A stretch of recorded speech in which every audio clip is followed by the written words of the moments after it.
रामराम मोसमतकरांनो, आज आलो होतो शेताकडे कारण आज आमच्या शेतीविषयी शूट आहे. ओ राम भाऊ कुठं आहो? 24 तास आहेत कवाय बघितलं तो शेतात दिसायले. कोण आहे रे बाप्पा सकाळी सकाळी रामपाऱ्यात आले? मीच आहे हो राम भाऊ.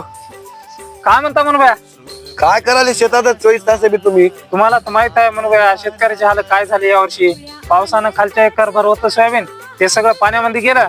आता कशी बशी हळद उरली. आता या हळदीचा पैसा घेऊन कसे तरी करायचं, कर्ज फिर्ज फेडावं लागेल ना.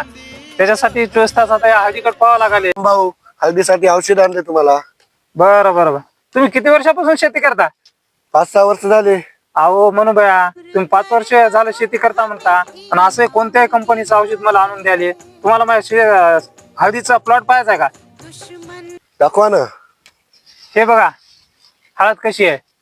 हळद तर एकच नंबर दिसाली नाही, त्याच्यामुळे तर तुम्हाला विचारायला आलो मी.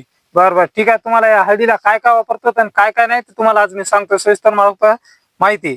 अशा कोणत्याही औषधाची ऍडव्हर्टाईज पाहून, कोणत्याही औषधाच्या ऍडव्हर्टाईजला बळी न पडता मी काय वापरतो हे सांगतो. म्हणू बया, हळदीच्या फुटवेसाठी व हळदीची वाढ आणि हळदीचं हिरवं राहण्याचं कारण तुम्हाला सांगतो. तर मी यांना जे महालाभ खत दाणेदार यांना मी इतर खतामध्ये मिक्स करून टाकलेलं आहे. म्हणू बया, सध्याच्या कंडिशनला आपल्या हळदीचा माल.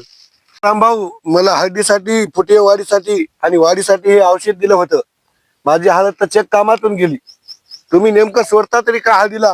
तुमच्या हळदीचे फुटे बघा किती झालेत, हळदीची वाढ कशी आहे, हळदीवर कलर कसा आहे, नेमकं तुम्ही सोडता तरी काय? म्हणू बया, तुमची तर हळद गेली म्हणाली, तरी पण आणखीन 2 महिने बाकी आहेत.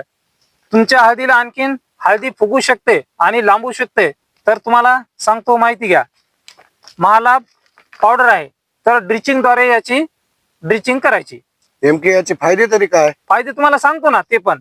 तर हे ड्रिचिंग पावडर जर सोडलं तर आपल्या शेंगा फुगतात आणि शेंगा लांबतात पण, आणि काढल्याच्या नंतर शिजवल्याने घट पण होत नाही. नावाप्रमाणे महालाभ, शेतकऱ्याचा बी लाभच लाभ, महालाभ. जय जवान जय किसान.